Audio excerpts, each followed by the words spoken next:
Hello बच्चों, संस्कार science academy की डिजिटल क्लासेज में एक बार फिर से आपका स्वागत है। पढ़ रहे थे अपन कर्म कारक और कर्म कारक का 5वां नियम अपन ने पिछली क्लास में पढ़ लिया था। अब अपन पढ़ने जा रहे हैं कर्म कारक का नियम नंबर 6। कर्म कारक और कर्म कारक का नियम नंबर 6, जिसका सूत्र होता है अकथितम च। अकथितम च।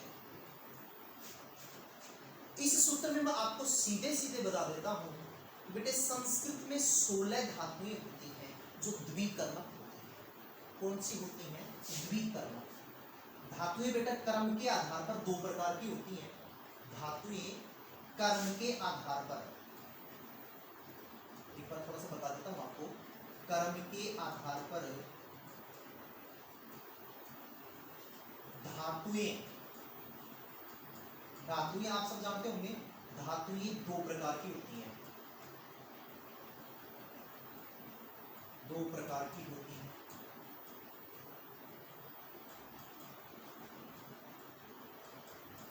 एक होती है सकर्मक,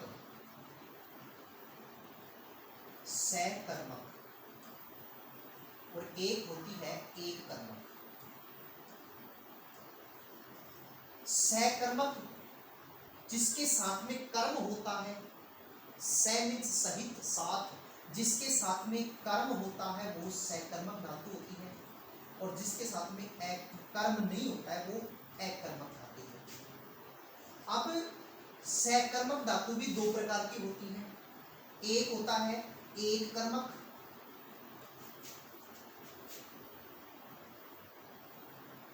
सकर्मक धातु भी दो प्रकार की होती है। एक होती है एक कर्मक और एक होती है द्विकर्मक।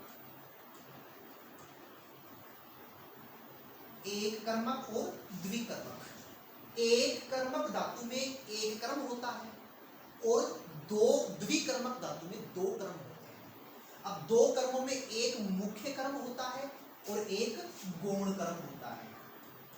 मुख्य और गौण कर्म, मुख्य और गौण कर्म। एक कर्मक धातु उसमें एक कर्म होगा और द्विकर्मक धातु में दो कर्म होंगे। तो दो कर्मों में एक कर्म होगा मुख्य कर्म और एक होगा गौण कर्म। अब मुख्य कर्म जैसे अपन ये देखें, सीता लता से पुष्प चुनती है। सीता लता से पुष्प चुनती है। लता मीन्स होता है बेल। यहां पर देखो सीता क्या चुनती है? कर्म की पहचान करने के लिए अपन क्रिया से क्या का प्रश्न करेंगे, तो पुष्प चुनती है। तो पुष्प है आपका मुख्य कर्म है। कौन सा कर्म है? मुख्य कर्म। लेकिन यहां पर लता ये शब्द भी, ये जो है वो भी कर्म है। ये कौन सा कर्म है आपका? गौण कर्म है। तो गौण कर्म किसको कहेंगे आप? जिसके साथ में कर्म कारक के अलावा, कर्म के कारक के अलावा दूसरे कारक चिन्हों का प्रयोग होता है, वो गौण कर्म होता है। एक बार फिर से पूरी बात को देखना। कर्म कारक मैंने बताया आपको, कर्म के बारे में, कर्म के आधार पर धातु दो प्रकार की होती है। कितने प्रकार की बेटे? दो प्रकार की। एक होती है सकर्मक धातु और एक अकर्मक धातु। सकर्मक धातु वे धातुएं जिनके साथ में कर्म होता है वो सकर्मक धातुएं होती हैं। वे धातुएं जिनके साथ में कर्म, यहाँ पर थोड़ा सा ये होता है अकर्मक। तो वे धातुएं जिनके साथ में कर्म नहीं होता है वो अकर्मक धातुएं होती है। फिर सकर्मक धातुएं भी दो प्रकार की होती हैं, एक कर्मक धातु और द्विकर्मक धातु।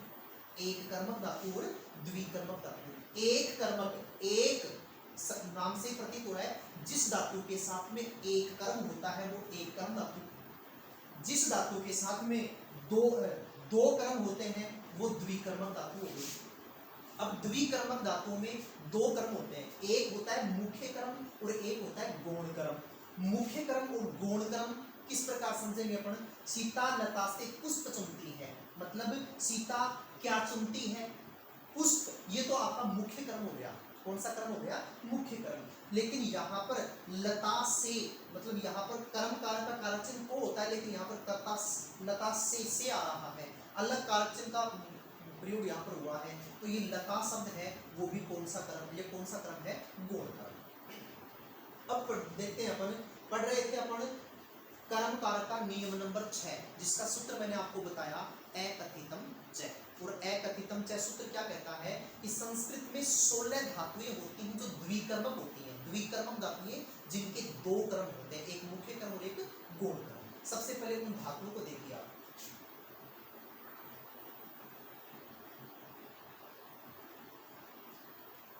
दूहे मीन्स होता है दूहना,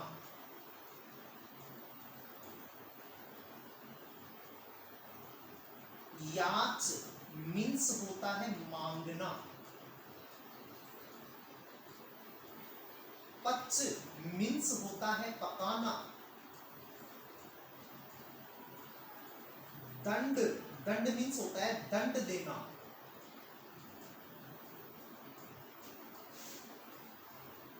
पृच्छ मीन्स होता है पूछना,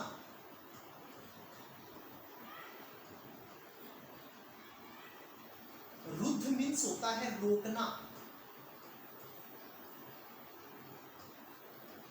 ची मीन्स होता है चुनना, जी मीन्स होता है जीतना,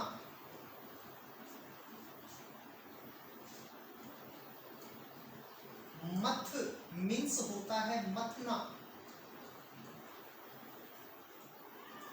वह मीन्स होता है ले जाना या ढोना,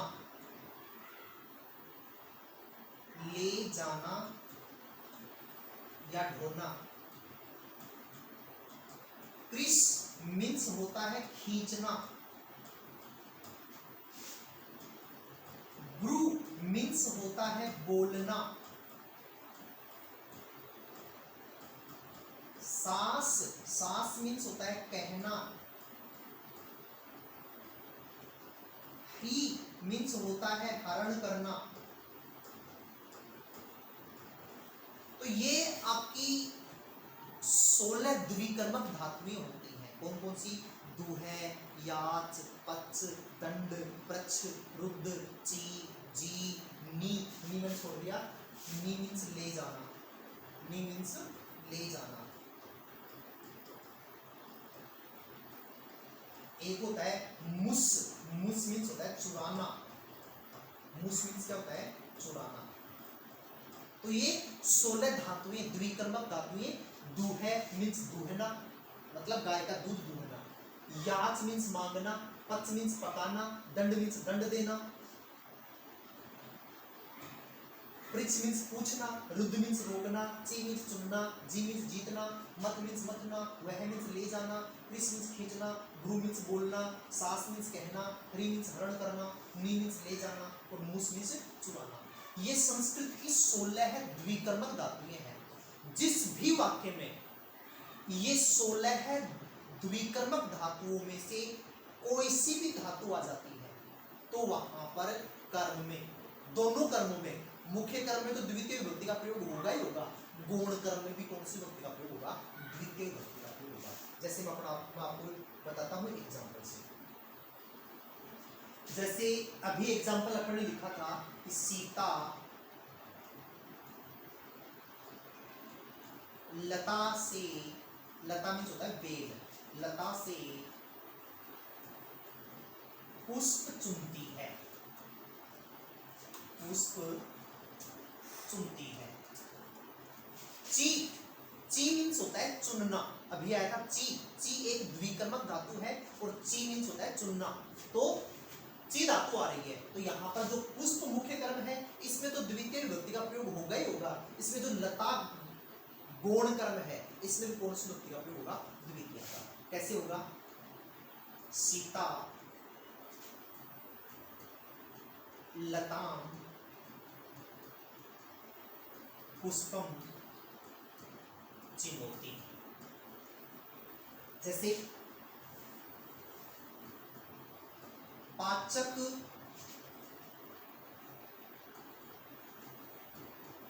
चावलों से भात पकाता है, भात पकाता है। चावल जो सूखे दाने, चावलों के जो सूखे दाने होते हैं उनको अपन चावल कहेंगे, लेकिन पकने के बाद में उसको चावल नहीं कह सकते, उसको भात कहते हैं। चावलों को अपन जब पका लेते हैं तो वो क्या होता है, भात बन जाता है। तो यहाँ पर पकाना, पच धातु आई है, द्विकर्मक धातु पच मीन्स पकाना, तो पच धातु आई है, पच धातु के योग में जो दोनों कर्म उनमें कौन सी वृत्ति का प्रयोग होगा, द्वितीय का। तो पाचक है। अब एक चावल नहीं पका रहे, अनेक चावल पका रहे, बहुवचन है।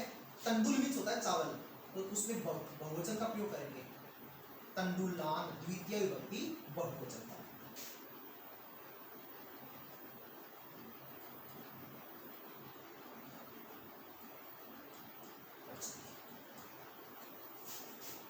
एक एग्जांपल और बता देता हूं आपको, जैसे गोपाल गाय से दूध दूहता है, दूध दूहता है। तो बेटा दूहे मीन्स दूहना, द्विकर्मक धातु है, तो दोनों कर्मों में कौन सी विभक्ति का प्रयोग होगा, द्वितीय का। गोपाल है गाम दुग्धम दोगे। तो ये था आपका कर्म कारक का नियम नंबर 6, जो थोड़ा सा आपको एक बार रिपीट कर देता हूं। मैंने क्या बताया, सूत्र बताया मैंने आपको इसका, कर्म कारक का नियम नंबर 6, इसका सूत्र मैंने बताया अकथितम च, अकथितम च। इस बात को मैं रिपीट पहले कर चुका हूं, फिर मैं बताता हूँ अकथितम च सूत्र क्या कहता है। इस संस्कृत में 16 धातुएं होती हैं जो द्विकर्मक होती हैं। कौन कौन सी, दूह, याच, पच, दंड, प्रच्छ, रुद्ध, ची, जी, नी, मथ, वह, कृस, ब्रू, सास, हरि, नी और मुस। ये 16 धातुएं द्विकर्मक धातुएं होती हैं, मतलब इनके साथ में हमेशा दो कर्म आते हैं, एक मुख्य कर्म और एक गौण कर्म। तो वहां पर अपन जब संस्कृत में अनुवाद करेंगे तो अपन दोनों कर्मों में कौन सी विभक्ति का प्रयोग करेंगे, द्वितीय विभक्ति का। तो ये था नियम नंबर आपका 6। मिलते हैं नेक्स्ट क्लास में।